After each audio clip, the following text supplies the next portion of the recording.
안녕하세요. 반갑습니다. 네, 대구까지 이렇게 제가 내려왔습니다. 우리 정바다 본부장님의 끈질긴 섭외. 네, 아주 대단하시네요. 네, 그래서 내려왔는데 오늘 부동산 시장, 대한민국 부동산 시장이 어떻게 될 건지, 또 그 중에서 대구는 또 어떻게 될 건지 한번 보도록 하겠습니다. 지금 뭐 서울 수도권 지역은 봄이 온 것 같아요. 봄이 왔는데 출래 불사춘. 아직 대구는 봄은 왔는데 봄 기운은 아직 못 느끼는 것 같아요. 시장 전망을 이제 때 되면은 많은 분들이 합니다. 그쵸? 시장 전망을 하는데 시장 전망하는 거를 우리는 지금도 탄핵 정국이고, 그쵸? 우리가 탄핵 정국이 노무현 대통령 때도 있었고 박근혜 대통령 때도 있었고 지금도 있었는데, 이게 부동산 시장은 어떠한 그런 다른 거를 감안을 해서 시장을 보면은 투자에 실패하게 됩니다. 무조건 시장은 시장 경제 원리로만 봐야 됩니다. 시장 경제 원리로 봐서 시장을 예측하고 미래 가치를 파악하고 우리가 투자를 하고 내 집 마련을 해야지, 그렇지 않으면은 실패할 가능성이 높다, 이렇게 보고요. 저는 지금 현재 연세대학교 상남경영원 주임 교수로 있고요. 여기로 오기 전에는 제가 신한은행에서 30년 이상 부동산 전문가로 근무를 하면서 동국대학교 겸임교수로 20년간 재직을 하고, 신한은행 동국대를 마무리하고 제가 이제 연세대에서 제가 지금 출강을 하고 있습니다. 그래서 시장을 좀 한번 보죠. 2025년 부동산 시장을 2024년 12월 23일 날 동아일보에 이제 전망을 한 내용입니다. 한 내용인데 여기에 오른다 내린다가 있으면 참 좋겠지만 그런 내용들이 여기 있죠. 여기 있는데 상저 뭐 이런 얘기 여기 되게 많이 하는데, 저는 이런 표현 안 하고 올해 시장은 오른다, 작년의 시장도 오른다, 재작년 시장도 오른다, 다 오르니까 좋은 데 사라 라고 전망을 했는데, 그 이유는 뭐냐? 그 이유는 지금 부동산 가격이 오르는 근본적인 이유는 돈이 많이 늘어난다는 거예요. 통화량이 굉장히 중요합니다. 통화량. 두 번째는 우리나라 GNI가 계속 증가하고 있다는 거죠. 뒤에 자료 있으니까 자료 뒤에 참고하시면 될 것 같고요. 소득이 늘고 통화량이 늘어나면은 부동산 가격은 오를 수밖에 없는데, 그런데 이게 부동산 가격을 통제하는 게 시장 기능이 있어요. 뭐가 통제를 하느냐? 금리가 통제를 해요. 시장 가격. 그런데 금리가 시장을 통제함에도 불구하고 공급이 너무 부족하면 가격은 또 오릅니다. 그런데 금리가 아무리 저금리라 하더라도 공급이 너무 많으면은 가격이 상승하지 않아요. 그래서 이제 우리가 큰 틀에서 그런 걸 감안해서 시장을 볼 필요가 있는데, 저는 올해 우리나라 부동산 가격 오른다라고 이제 전망을 했고요. 이게 이제 여기 전망한 내용 보면은 서울 수도권 지역은 착공 물량 줄고 입주 물량 부족하다. 그래서 오를 수밖에 없다라고 전망을 했는데, 지난 2월 25일 날 3%에서 25bp 금리 인하가 됐잖아요. 이게 왜 우리 한국은행에서는 또 다른 나라들에서는 금리를 내릴 때 왜 0.25%포인트씩 내릴까요? 0.5 내려도 되잖아요. 1% 포인트 내려도 되잖아요. 자, 0.25가 경제에 충격을 가장 덜 주면서 금리를 조정하는 구간입니다. 그래서 0.25씩 내리는 거예요. 예. 그래서 금리를 25bp를 내렸는데, 그래서 2.75%가 지금 기준금리잖아요. 예, 기준금리인데 2%대로 지금 진입했다라는 거예요. 예, 진입하니까 지금 시장 분위기는 완전히 틀려지는데, 완전히 틀려졌죠. 자, 여기에 이때가 언제입니까? 2022년 12월 기점으로 부동산 가격은 다시 우상향하고 올라가고 있는데, 이 그래프가 서울만의 그래프가 아니라요, 서울, 수도권, 지방 평균, 전국 평균 다 이런 방향을 다 띄고 있어요. 다 비슷하게 그래프가 가고 있어요.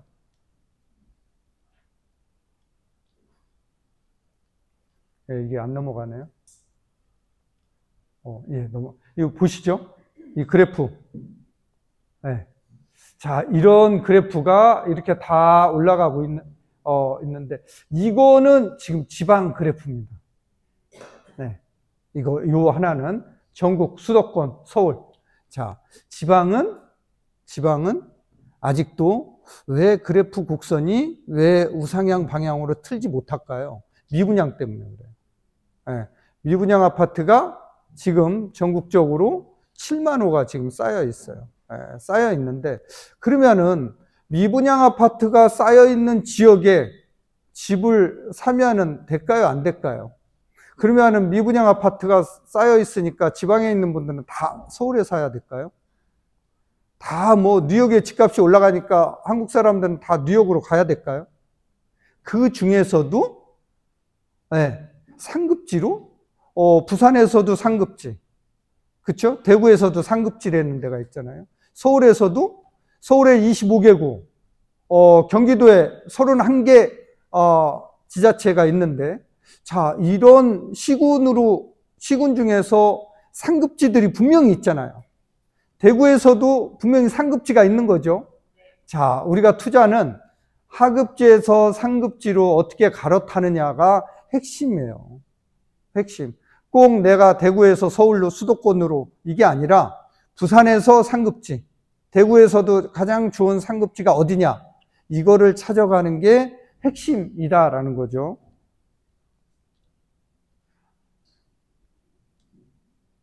자, 여기 보시면은요, 제가 아까 그 그래프 보시면은 2022년 12월 기점으로 해서 가격 상승했었죠. 네. 자, 이거는 2022년 12월 달에 2023년 시장 전망을 한 겁니다.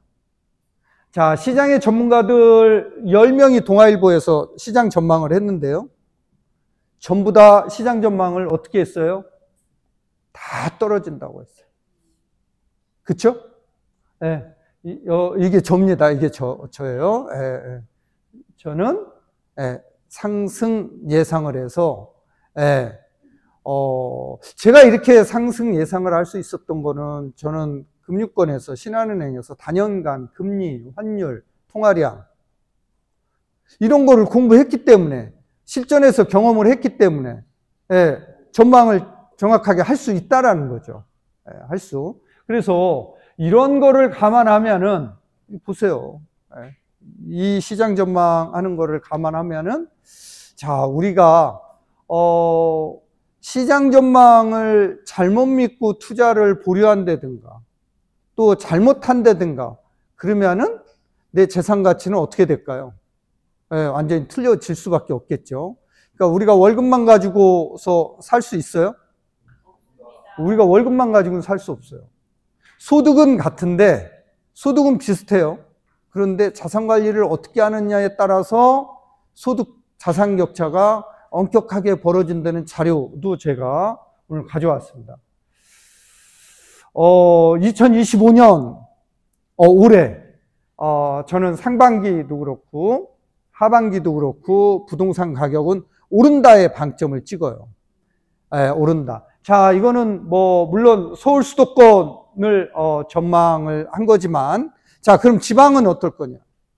지방이요, 지금 지난 해만 하더라도요, 중형 건설사들 100곳이 언페이드가 났어요. 엄청난 숫자가 나고 있어요. 자, 우리나라 GDP가, 작년 GDP가 2,500조 원 정도 돼요.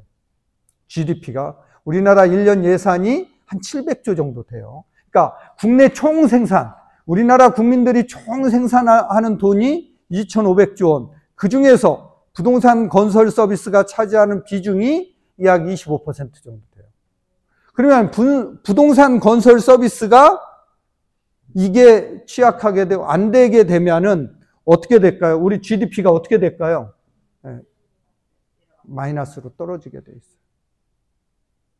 그러면은 정부에서 지금 특단의 대책들이 지금 나오고 있죠. 그렇죠? 뭐 LH에서 3,000호 매입해서 건설 경기를 활성화시키겠다. 또 지방에 지난 25일 날 발표한 거예요. 그린벨트 15곳을 해제해서 공단 이런 것들 또 유치해서 지방 건설 경기 활성화, 지방 경제 활성화에 이바지하겠다. 자, 이런 얘기들이 나와요. 지금 나오는 거는 규제보다는 어떻게 하면 활성화시켜줄까 이런 얘기들이 굉장히 많이 나오고 있어요. 그런데 핵심은 뭐냐? 핵심은 뭘까요? 네, 지방의 미분양이 해소되는 이 핵심은 정부에서 두 개가 나와줘야 돼요. 그게 양도세 비과세입니다, 이제. 네, 양도세 비과세 아직 안 나왔죠? 근데 이거 나올까요? 안 나올까요? 이거 안 나올 수가 없는 그런 상황이에요, 지금. 네, 안 나올 7만 호면은요, 부동산이 얼마나 많은, 여러분들 수도권에 있는 신도시 중에 분당이라고 들어보셨죠? 분당이 여기가 590만 평에 약 10만 가구가 살고 있어요. 전국 3분의 2가 지금 미분양이라는 거죠. 엄청난 숫자가 지금 미분양으로 쌓여 있어요. 그러니 현금 흐름이 안 되잖아요. 지어놓고 안 팔리니까. 그렇죠? 그러면은 어떻게 될까요? 우리나라 경제가 엄청나게, GDP가 마이너스 성장하겠죠. 그래서 한국은행에서 뭘 발표를 했어요? 급기야는 경제 성장률 전망치를 1.7에서 1.5로 2%포인트, 0.2%포인트 또 하향 조정을 했죠. 자, 이렇다는 것은 시장이 너무나 안 좋다라는 거죠. 금리는 정부에서 마음대로 못 합니다. 한국은행에서만 할 수 있어요.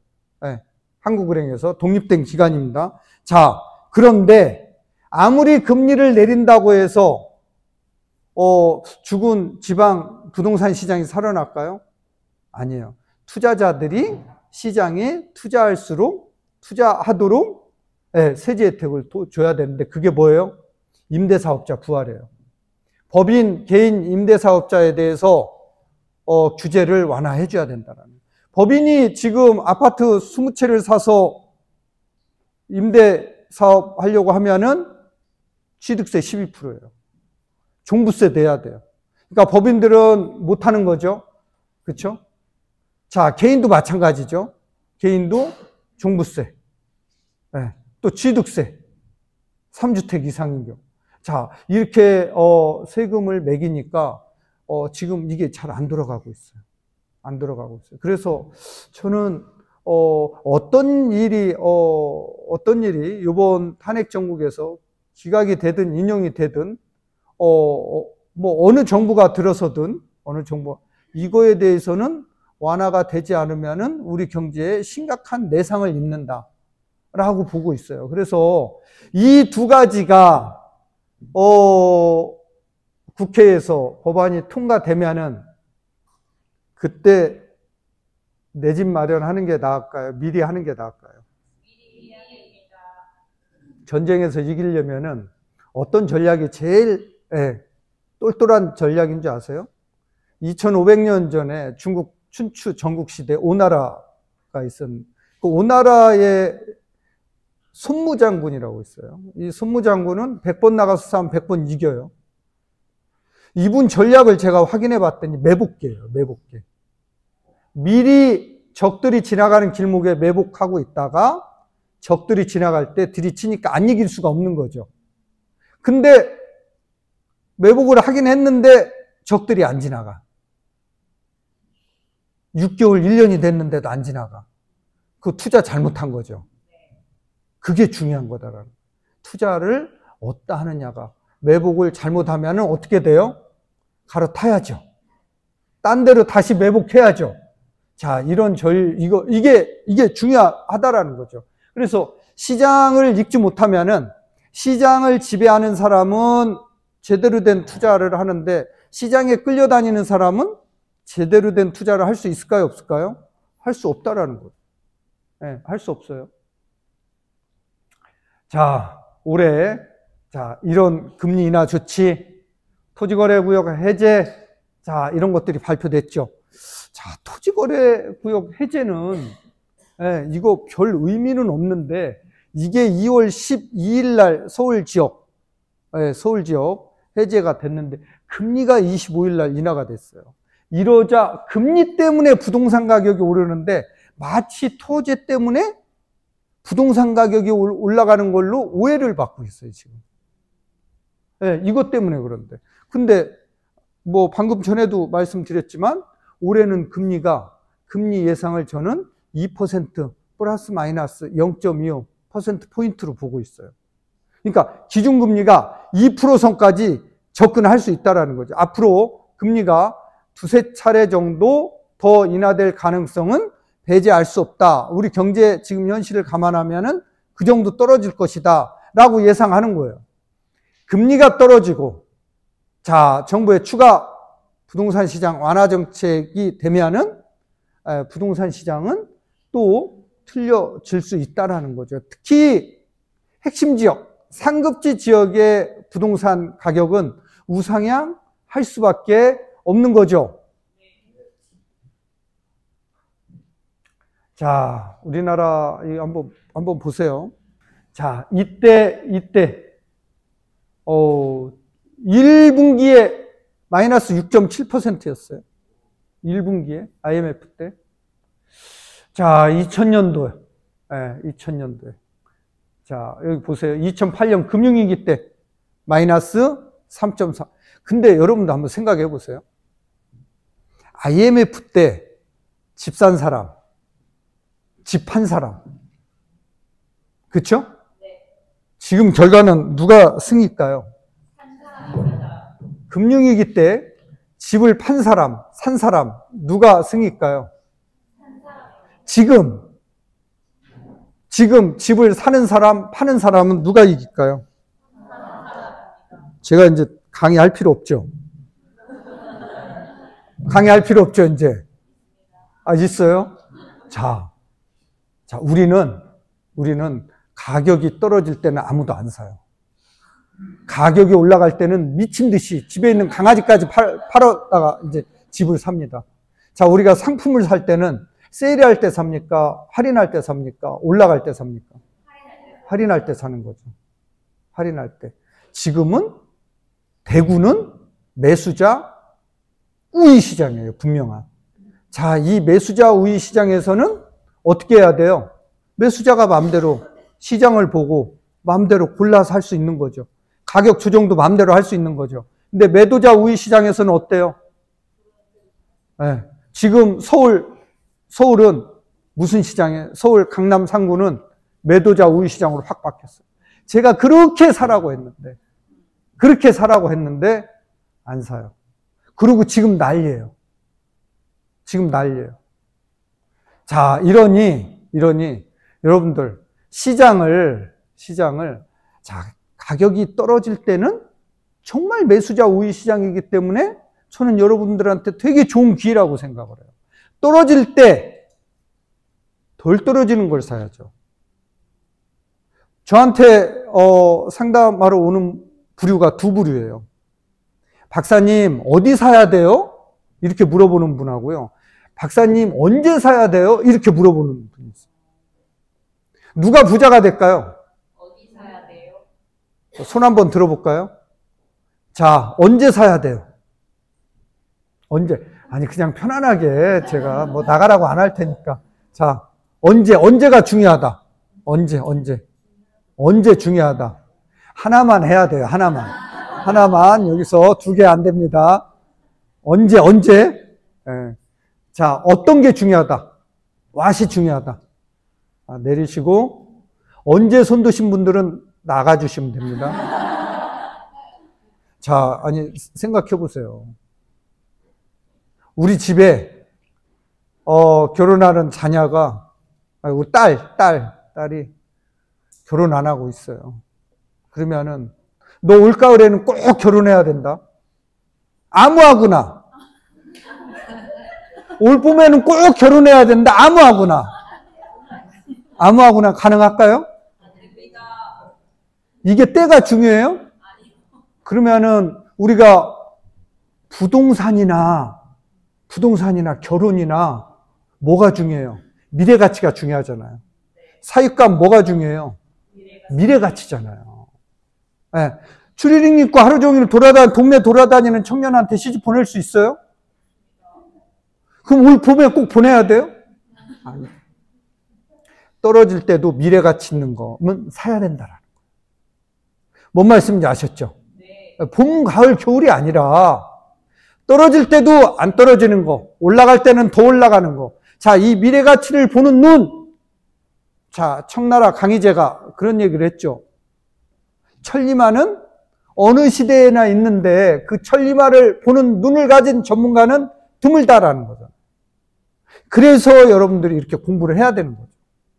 자산관리 공부는 제 강의 한 번 듣는다고 이거 될까요? 제 강의 한 번 듣고 이 부자가 되는 사람들은 없어요.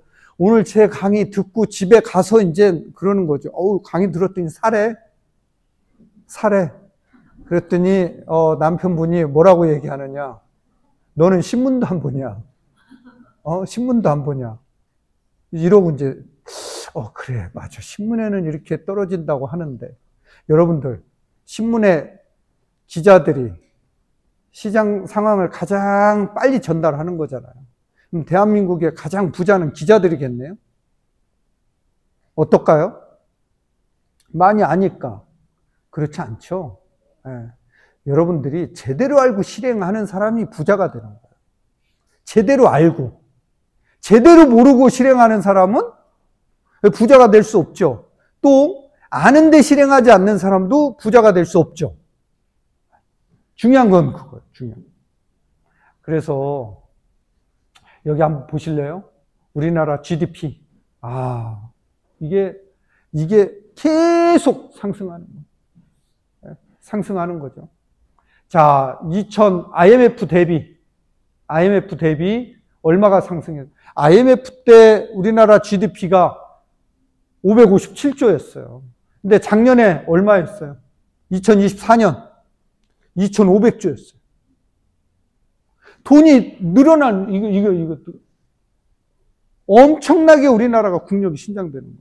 지금 트럼프가 벼르고 있죠. 지금 우리나라 지금 대통령이 빨리 정해져라 이거예요. 기각이 되든 인용이 되든 새로 뽑든 그럼 이제 청구서가 막 날라오겠죠. 네. 우리나라 경제는 제조업을 중심으로 하는 아주 튼튼한 나라입니다.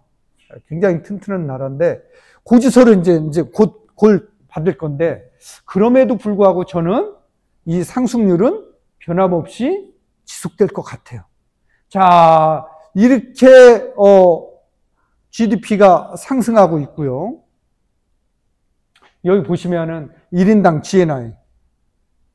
여러분들, 우리나라 1인당 국민소득이 100불 하던 때가 몇 년도인지 아세요? 100불.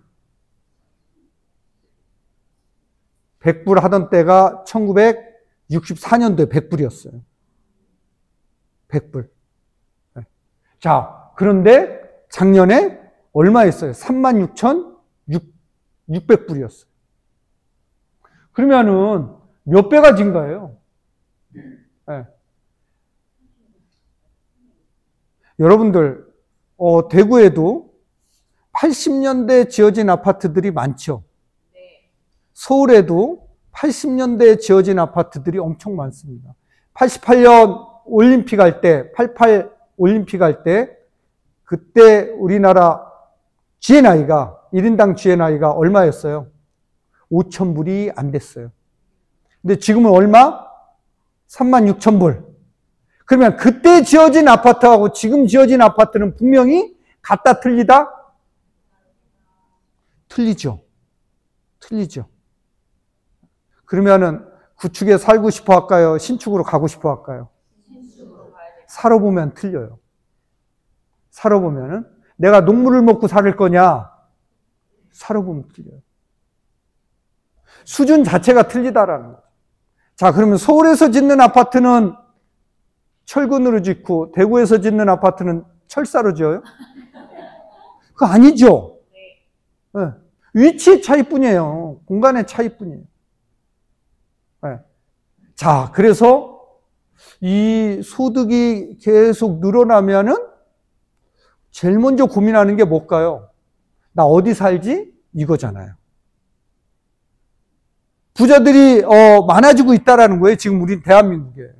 내가 돈을 벌게 되면 나 어디 살지? 이걸 제일 먼저 고민한다. 그러면은 뭐 30년 전에 40년 전에 지어진 저거 사자. 1억가의 신축 사자. 이렇게 갈까요? 신축하자. 커뮤니티가 있어 없어? 이거 보는 거죠. 골프장 있어 없어? 헬스장 있어 없어? 사우나 있어 없어? 이런 거 보는 거죠. 네. 자, 예전에는 추석 때, 설 때, 네. 동네 공중목욕탕 한 번씩 이렇게 1년에 2번. 네. 이제 이게 아니다라는 거죠. 지금 우리나라 대한민국의 소득은 매일 아침, 저녁으로 집에서 사우나를 할 수 있는 그런 주거 환경에서 지금 살고 있다라는 거죠. 네. 자, 그래서 이런 소득이 그러면은 우리나라 소득이 3만 불을 넘었죠. 자, 3만 불을 넘어서 4만 불, 5만 불로 간다. 그러면은 부자들은 더 늘어나는 거죠. 그러면은 주거 환경은 더 쾌적성, 안정성, 편리성을 더 요구하겠죠. 그렇게 바뀌어진다라는 거죠. 바뀌어진다. 냅둬. 안 올라. 나 여기 살다가 애들한테 물려주면 돼. 이런 분 계시죠? 애들이 싫어해요. 애들이 싫어해요. 그래요, 안 그래요? 엄마는 뭐 했어, 도대체? 며느리가 시집 올 것 같아요? 안 올 것 같아요? 안 와요. 어디 살아? 너 대구 어디 살아? 물어봐요. 자, 이렇게 바뀌고 있다라는 거죠. 세상은 바뀌고 있는데 나만 뭐 하고 있어요? 나만 모르고 있다라는 거죠. 나만 어떻게 세상이 바뀌고 있는지 모르고 있다. 네.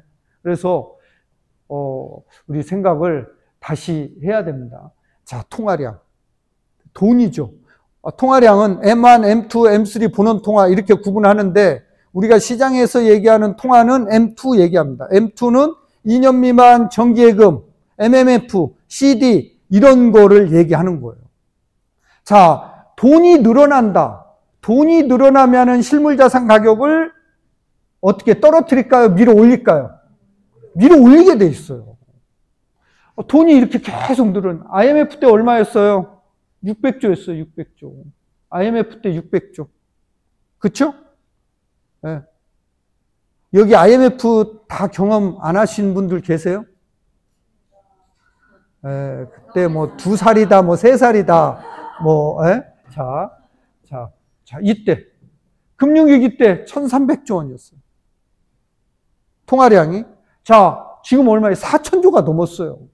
자, 우리가 소득도 3만 불을 넘어서 4만 불, 5만 불로 갈 수 있고요. 충분히. 자, 통화량이, 이거 되게 중요해요. 집값에. 자, 이 통화량도 4000조를 넘었죠. 넘어서 5000조, 6000조로 간다. 그러면 집값은 어떻게 될 거냐라는 거죠. 집값은 떨어질 거냐라는 거죠. 지금 유튜브에 나오는 시장 전문가들 대부분 떨어진다가 80%예요. 떨어진다가. 제가요, 여담인데, 제가 2022년 12월 달에 서울에 가면은 대한민국에서 가장 큰 아파트 단지 입주를 작년에 했어요. 그게 둔촌 주공이라는 아파트예요.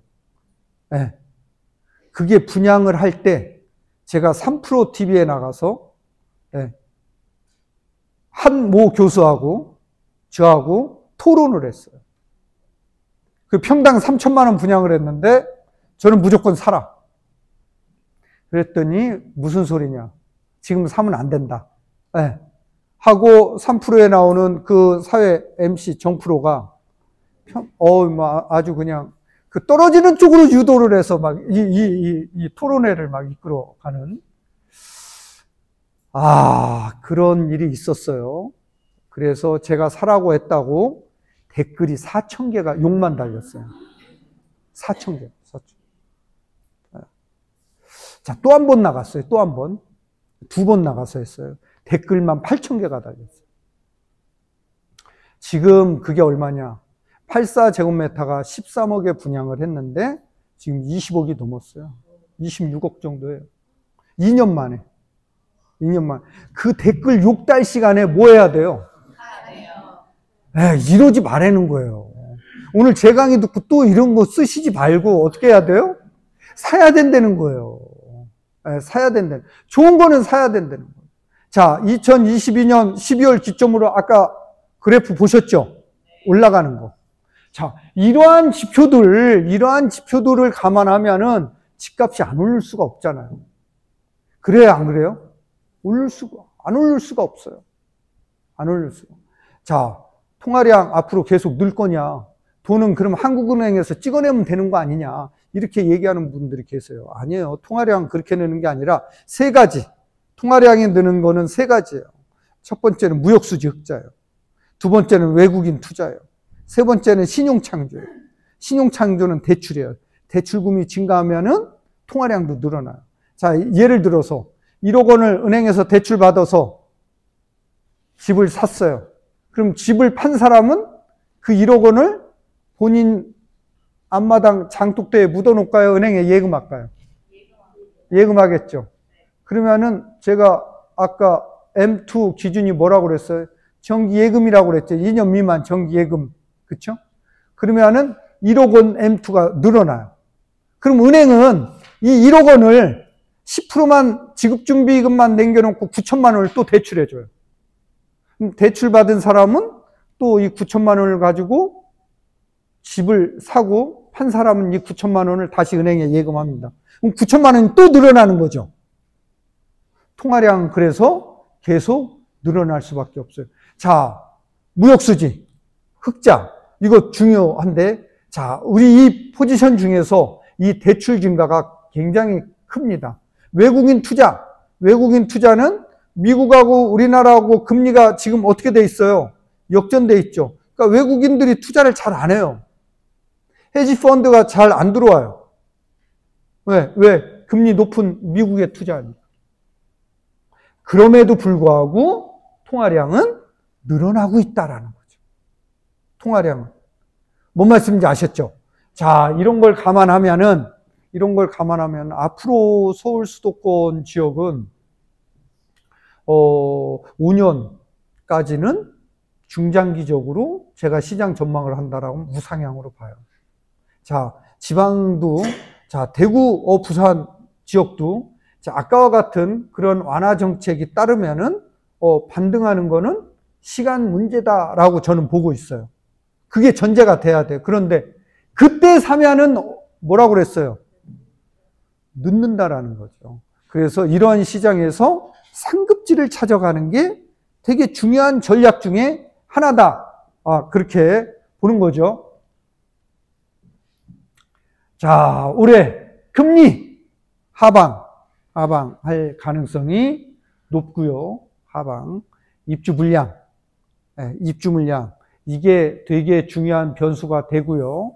정부 정책. 자, 이게 이제 중요한 이슈가 됩니다. 금리는 더 끌어내릴 가능성이 높아요. 더 높을 거고, 제가 봤을 때는, 이게 더 지금, 미국은 지금 금리를 못 내리는 이유가 뭔지 아세요? 미국도 지금 금리를 조금 더 내려야 되는데, 금리를 내리면 물가가 확 올라갈까봐. 지금 모두 왜? 관세 전쟁을 하고 있잖아요. 그러니까, CPI 지수가 막 올라가려고 지금 미국은 지금 준비하고 있어요. 지금 트럼프가 전쟁을 지금 동맹국이든, 적국이든 상관없이 다 지금 시비 붙고 있잖아요. 그쵸? 네. 그래서 이 금리가 내릴 가능성이, 근데 파월 연준 의장이, 트럼프하고는 결이 좀 다른 분이죠. 내릴 가능성도 있지만, 물가를 자극할 수 있기 때문에 안 내릴 가능성도 있다. 그럼 최대 2%포인트까지 미국하고 우리나라 금리 차이가 날 수 있다라는 거예요. 네. 그쵸? 그러면은 통화량 측면에서는 펀드들이 안 들어오니까 우리나라로 돈이 안 들어오고 오히려 빠져나가죠. 그래서 불리할 수 있어요. 그렇지만 뭐에 의해서? 무역수지 흑자나, 그쵸? 대출에 의해서 통화량은 꾸준히 증가할 수 있다라는 거죠. 네. 그래서 이제 그런 것들을 우리가 감안하고 시장 경제 원리에 의해서 보자라는 거죠. 우리가 기준금리만 내리면 안 되죠.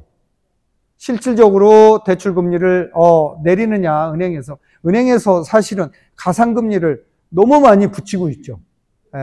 그래서 여러분들 주거래은행들 다 있으시죠? 주거래은행 선정 기준이 뭘까요? 왜 주거래은행 월급 나오는 은행? 그거 맞아요? 오래 거래했으니까. 그게 맞아요? 집 앞에 있으니까. 자, 이렇게 하면은 자산관리 잘하는 것일까요? 못하는 것일까요? 못하는 거죠. 주거래은행의 선정 기준은 대출금리 싸게 주는데, 대출은 갈아탈 수 있죠. 얼마든지 갈아탈 수 있어요. 대출 갈아타기에 가장 좋은 시점은 봄이에요. 은행에서 공격적으로 영업을 하기 때문에. 가을 되면은, 10월 되면은 갈아타기 힘들어요. 연체 관리하기 때문에. 그래서 지금 상반기에는 갈아타기가 굉장히 좋다. 이렇게 보시고 대출금리 비싸신 분들은 갈아타시고, 지금 같은 시기에는 변동금리, 고정금리, 변동으로 갈아타시기 바랍니다. 자, 원리금 분할 상환 대출이죠. 그런데 이 원금하고 이자하고 같이 상환하는 방법이 세 가지가 있어요. 원금 분할 상환, 원리금 분할 상환, 체증식 분할 상환. 뭐가 가장 유리할까요? 자, 여기 분위기 한번 볼게요. 뭐가 제일 좋을까? 원금 분할 상환이 제일 좋다. 한 분? 분위기 안 좋아요. 자, 원리금이 좋은 것 같다. 자, 체증식. 무슨 말인지 모르겠지만 체증식이 좋은 것 같다. 뭔 말인지는 몰라. 근데 그게 좋을 것 같다. 자, 1억 원을 5%, 30년 모기지로 대출 받았을 때 원금 분할 상환은 원금을 첫 달에 27만 원, 원리금은 12만 원, 체증식은 800원입니다. 뭐가 유리할까요? 체증식이 유리하겠죠? 그쵸? 30년 동안 증가하면서 가는 거예요. 근데 내가 그 집에 30년 동안 살아요? 살 필요가 없죠? 그래서 체증식이 굉장히 유리한 대출이다. 근데 은행에서 체증식을 얘기해줘요? 안 해줘요. 은행에서 제일 유리한 대출은 뭘까요? 원금 분할 상환이에요. 원금. 아셨죠? 그래서 여러분들은 뭘로 해야 돼요? 체증식으로 해야 돼요. 제가 2008년도에 신한은행 잠실 지점장을 했었어요. 갤러리아 팰리스 지점장을 했는데 그때 잠실에 엘리트가 다 미분양이 났어요. 미분양 시장이 결코 나쁜 시장은 아니다라는 거죠. 그래서 제가 고객한테 전화를 해서 리센치에 12평 아파트가 있었어요. 이거 사라, 내가 1억씩 대출해 줄 테니까. 7천만 원만 있으면 사자. 그랬더니 은행으로 민원이 들어갔어요. 지점장이 대출 영업한다고 민원이 들어갔어요. 그래서 제가 주의받았어요. 근데 1억 7천에 분양한 아파트가 미분양이 날 이런 시장에서 지금은 어떻게 됐을까요? 그 아파트가 지금은 5억이에요, 10. 월세가 150만 원이나. 5채만 샀으면은 걱정 안 해도 되죠. 반포에 있는 반포에 있는 반포 자이 들어보셨죠? 레미안 퍼스티지 들어보셨죠? 이게 다 미분양이 난 아파트들이에요. 이거 사라고 했을 때 사람들은 안 사고 버텼죠. 지금 어때요? 11억에 분양한 84제곱미터가 지금 50억이에요. 매물이 없어요. 아크로 리버파크, 대치동의 레미안 대치팰리스가 2015년도에 서울에서 미분양이 났어요. 평당 5천만 원의 분양을 받은 거예요.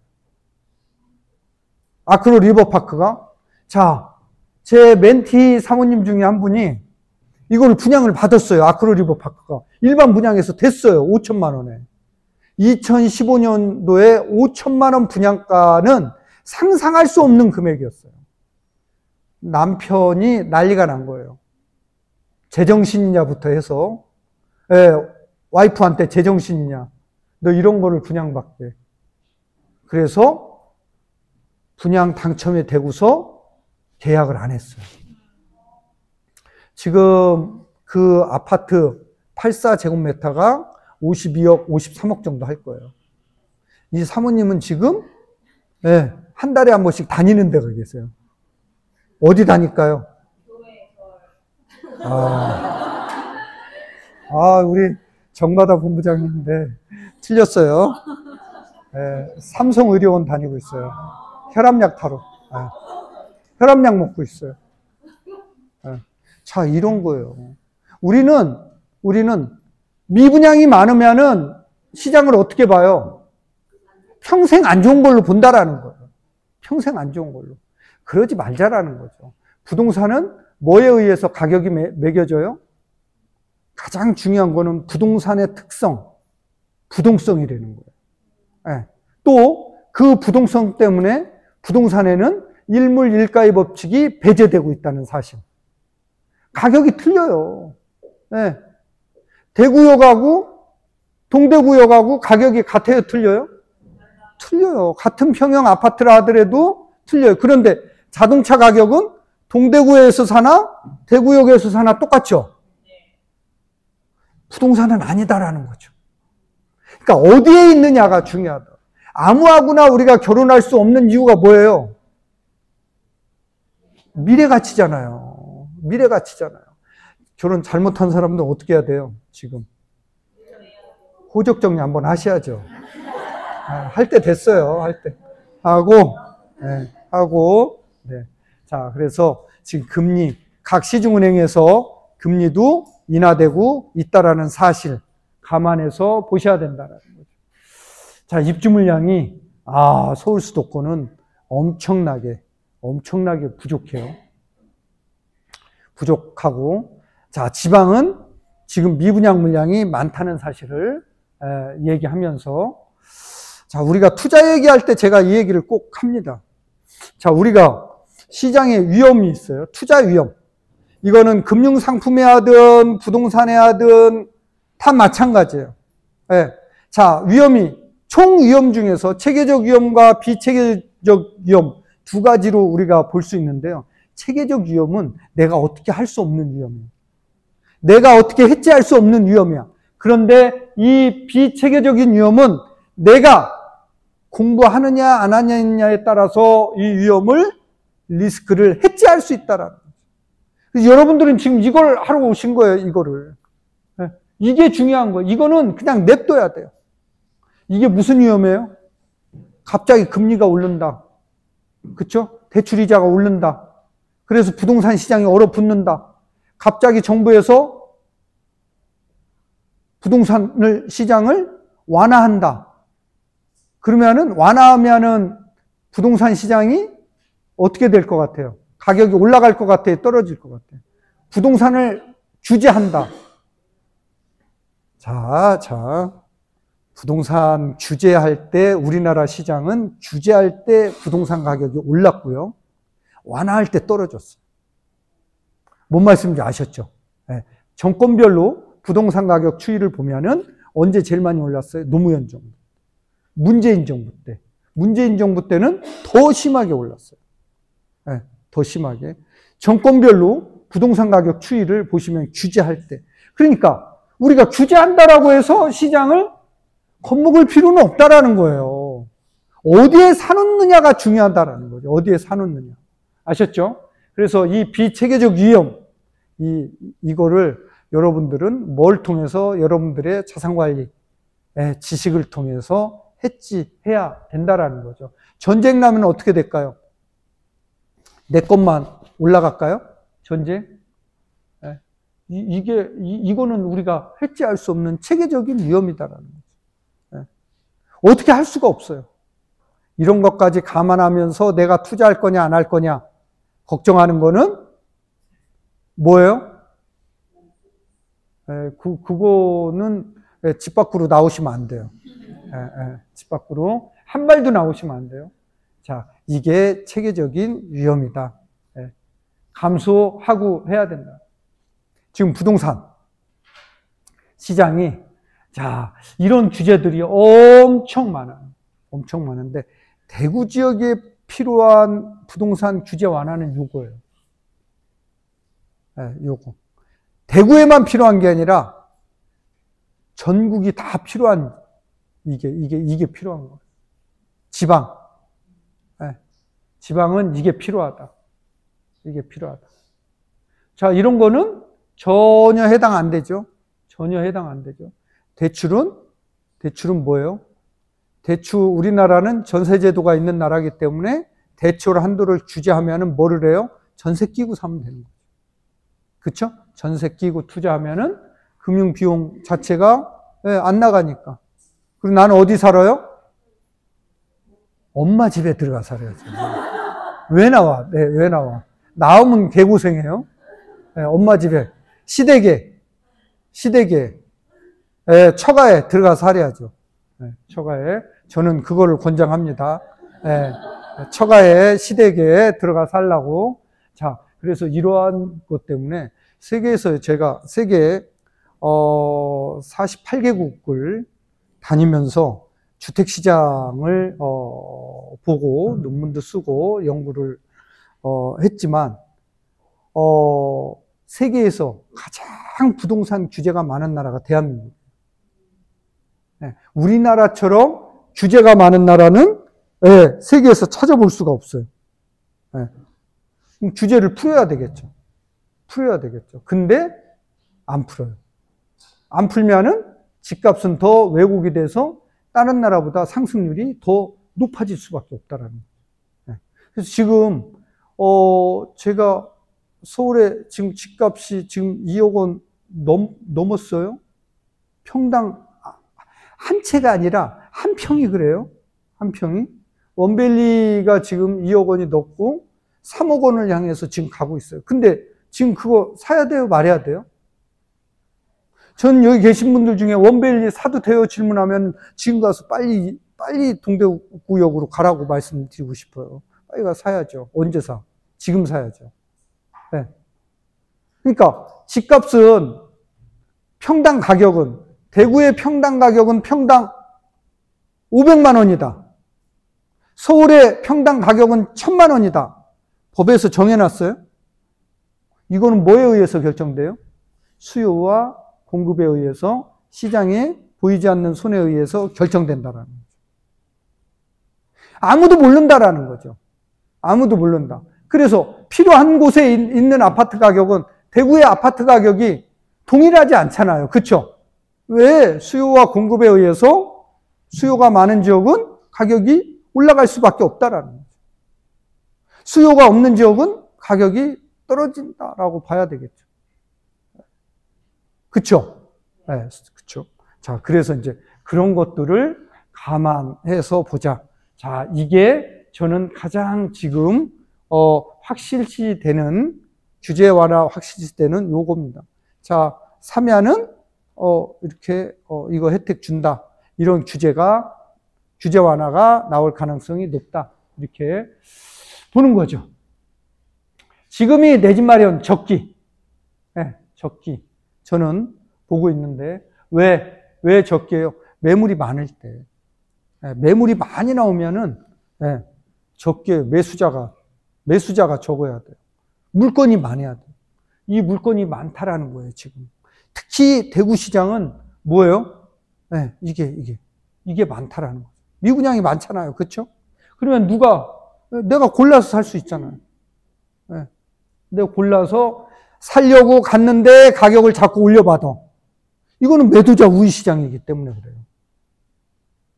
자, 그래서 지금 못 사면은 또 후회를 할 가능성이 높다. 이렇게 보는 거죠. 자, 서울 아파트 거래량 추이입니다. 거래량 추이가 지금 2월달 거래량 이렇게 치고 올라가 있어요. 자, 3월 말까지 신고하는 건데 벌써 치고 올라갔어요. 그 자료는 공시를 안 해서 여기 안 가져왔는데, 자, 거래량이 올라가면은 부동산 가격은 떨어질까요? 올라갈까요? 올라가요. 그런데 특이한 거는 물량이 많이 나오면은 물량이 많으면은 가격은 떨어질까요? 올라갈까요? 떨어지는 게 일반적인데 서울에서는 지금 그 반대 현상이 나타나고 있어요. 물량은 많이 늘어났는데 가격은 오히려 호가가 올라가고 있어요. 왜? 이제는 집 가진 분들이 나 이 가격 안 주면 나는 안 팔어 이거예요. 그게 뭐냐면 갈아타기 하려고 그래요. 갈아타기 수요자들이 많이 나타나고 있다. 이렇게 이제 보는 거죠. 경기 지역도 지금 아파트 거래량이 1월달 늘었죠. 1월달. 2월달도 엄청 늘어나고 있다라는 거예요. 지금 지표가. 그래서 거래량이 서울 수도권 중심으로는 엄청나게 늘어나고 있다. 이게 지금 반등인데 이러한 분위기가 지방도 올 가능성이 높아요. 자, 대구 한번 볼까요? 대구. 자, 대구 보면은 자, 이렇게 출렁이죠. 거래량이 뭐 이렇게까지 갈 때도 있었죠. 이렇게 출렁인데 자, 꼭지점에서는 지금 살아났어요. 그렇죠? 자, 여기에다가 금리가 더 떨어지기 시작하면은 대구 시장도 어떻게 될지 몰라요. 자, 거래량이 대구 지역도 이렇게 지금 가능성이 있게 이렇게 변하고 있다라는 거죠. 변하고 있다. 그래서 대구도 조금 볼 필요가 있다. 자, 미분양 추이 한번 볼까요? 미분양 추이 보면은 지금 대구 지역이 8,800개입니다. 대구 지역이 8,800개. 많죠? 경북 지역이 6,900개입니다. 근데 이 8,000개 중에서 다 사면 안 되는 것만 있을까요? 어떨까요? 사도 되는 게 있을까요? 네. 근데 그거를 누구만 몰라? 나만 모르고 있는 거예요. 왜? 여기에 편승하게 되니까. 일반화해서 시장을 보게 되면은 모르는 거죠. 있는 그대로를 인정하고 그러면 그 중에서 어떤 거냐라는 거예요. 그 중에서 어떤 거냐. 네.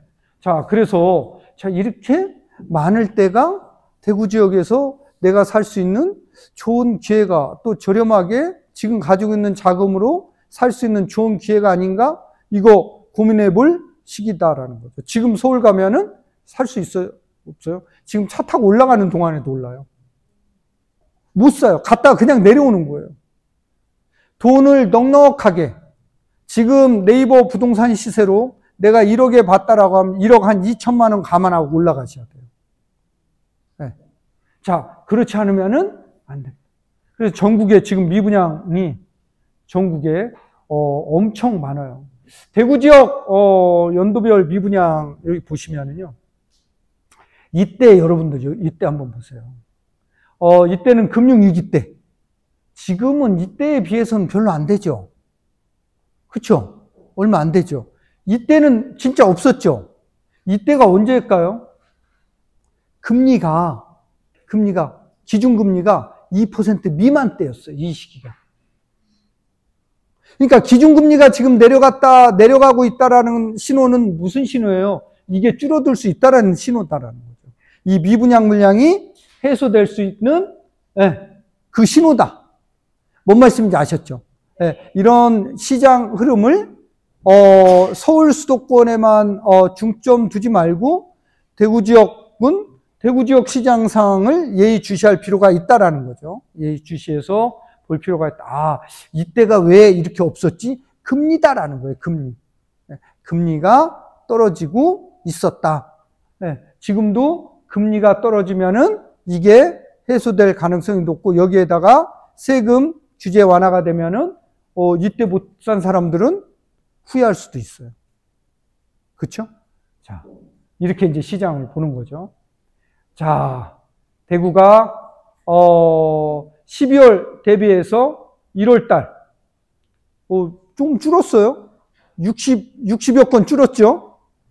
아, 그래 다행이네요. 늘지 않아서 다행이네요. 줄었어요. 분양 물량이 지금 주는데, 자, 이거는 금리와 연관관계가 되게 크다. 이렇게 보시면은 됩니다. 여기 보시면은 매물 증감 추이입니다. 대구.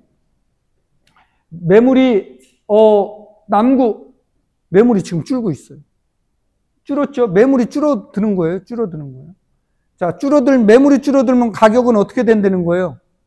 올라간다라는 얘기잖아요. 그쵸? 자, 수성구 줄고 있고요. 동구, 달성.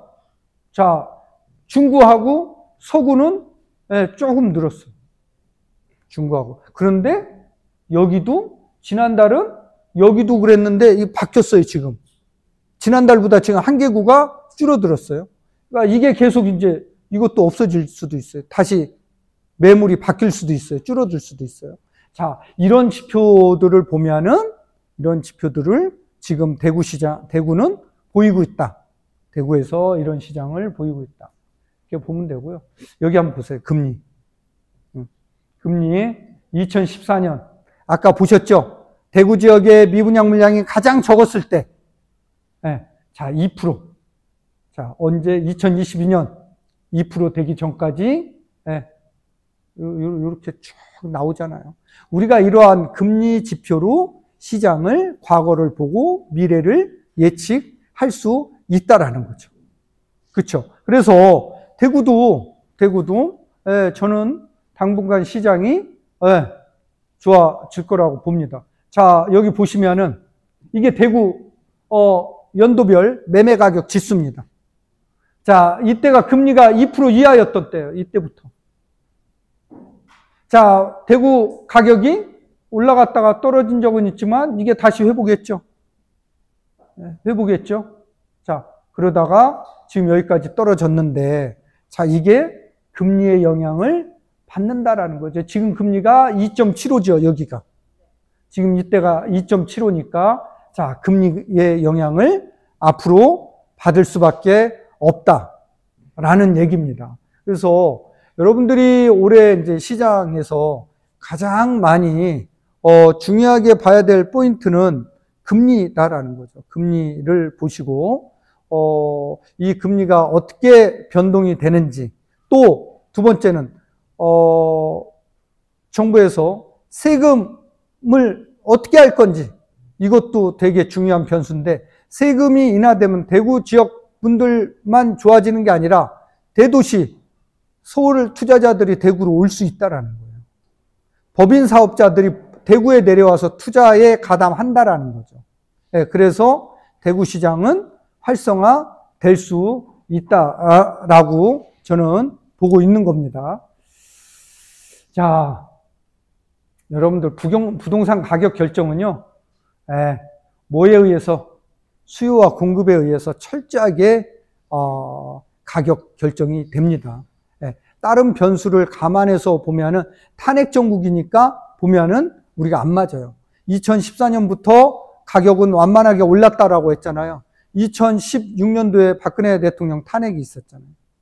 아무 문제 없이 넘어갔잖아요. 지금도 마찬가지예요. 오히려 탄핵 정국인데도 불구하고 가격은 오르고 있다라는 거죠. 서울 수도권 지역은 오르고 있다.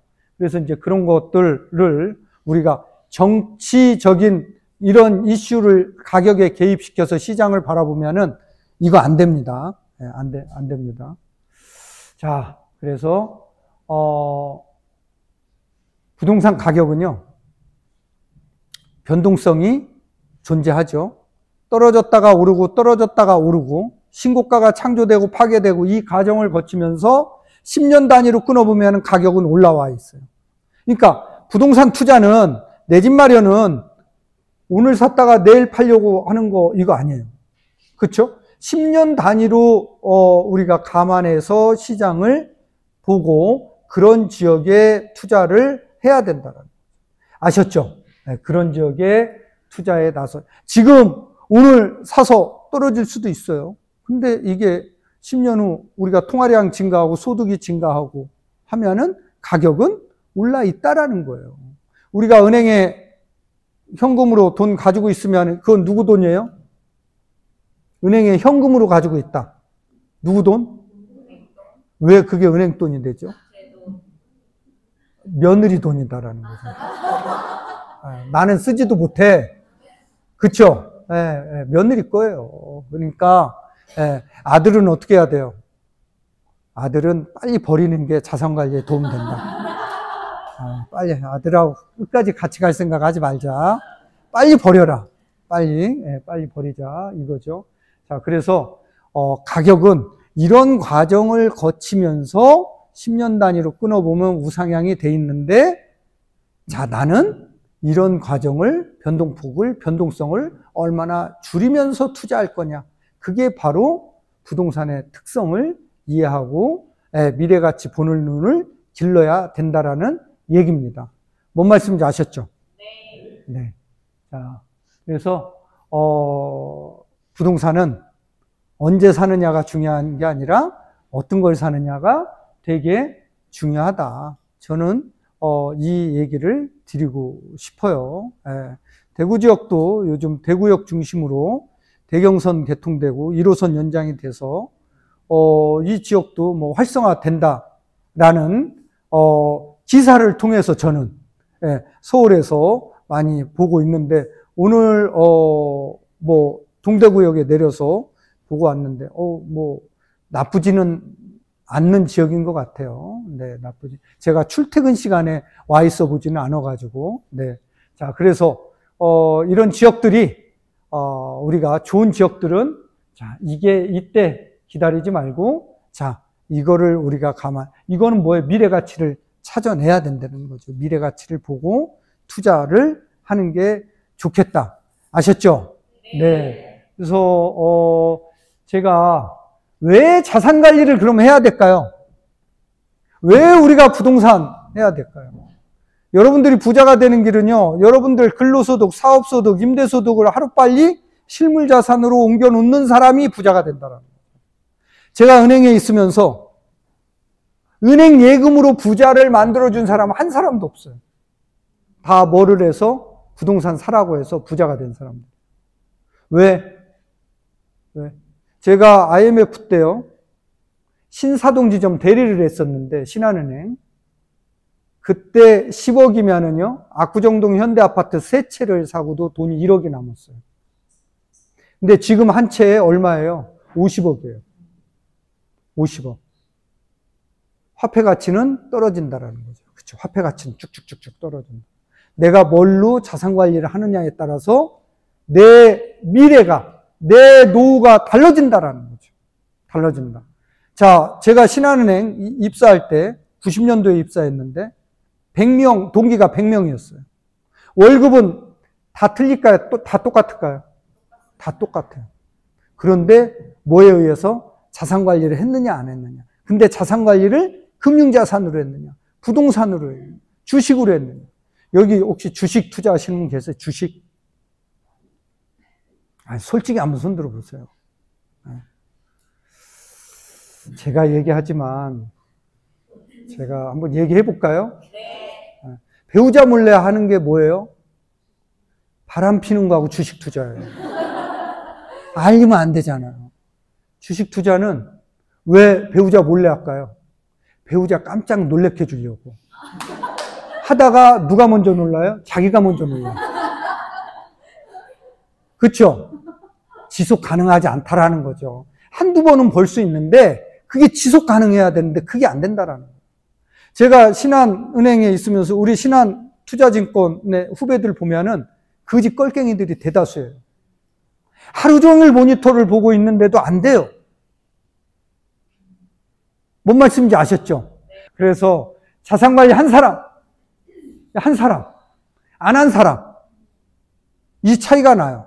그런데 실제로 한번 볼까요? 이거 제가 신한은행에서 매년 조사해서 발표했던 자료예요. 자, 여기 발표한 자료 한번 보세요. 코로나 전 소득이에요. 수입, 월급이에요. 월급. 자, 소득 격차는 얼마 안 났어요. 자, 상위 20%, 하위 20%. 격차가 4.83이죠. 코로나 이후에 5.23으로 얼마 차이가 안 났어요. 그런데 자산 격차는 상위 20%, 하위 20%하고 어떻게 됐어요? 251배로 벌어졌어요. 하는 사람과 안 하는 사람의 차이다라는 거죠. 근데 이게 뭘로 했느냐? 부동산으로 했다라는 거예요. 부동산으로. 여러분들은 오늘 어떻게 부동산으로 이제 할 마음이 생겼습니까? 해야죠. 안 하면은 후회합니다. 현금은 누구 거? 며느리 거. 자, 이제 정리해야 돼. 현금은 며느리 거. 아들은 빨리 버려야 된다. 자, 주식 투자하시는 분들은 어떻게 해야 된다? 내가 투자를 하고 싶으면은 직접 투자하지 말고 ETF에 S&P 500 담으세요. 그러면 후회 안 하실 겁니다. 저는 항상 그 얘기를 해요. ETF에 담아놓고 후회하는 분들은 없어요. 아셨죠? 트럼프를 믿으세요. 트럼프를. 자, 이렇기 때문에 시장 전망은 이렇기 때문에 그래서 자산 관리를 해야 된다라는 거예요. 오늘 강의는 여기까지 해야 되겠네요. 네, 여기까지 하겠습니다. 다음 주에 제가 또 여기 강의하러 또 내려옵니다. 다음 주에는 경매 강의로 여러분들 만나 뵙도록 하겠습니다. 감사합니다.